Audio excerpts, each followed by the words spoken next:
সাংবিধানিক ও আইনগত ক্ষমতার অপব্যবহার, ঘুষ লেনদেনকে অবৈধ ঘোষণা এবং কালো টাকা সাদা করার বৈধতা স্থায়ীভাবে বন্ধ করা সহ ৪৭ দফা সুপারিশ করেছে দুর্নীতি দমন কমিশন। সংস্কার কমিশনের ব্যানারে প্রধান উপদেষ্টা বরাবর জমা দেয়া প্রতিবেদনে এসব সুপারিশ করে দুদক।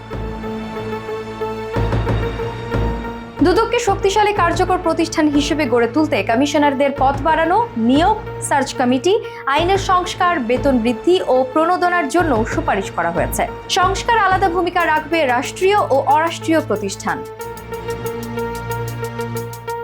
কমিশনের মতে সুনির্দিষ্ট আইন না থাকায় বন্ধ হচ্ছে না অর্থ পাচার। জাতীয় রেজিস্ট্রারে উল্লেখ থাকতে হবে বেনামী প্রতিষ্ঠানের মালিকানার তথ্য।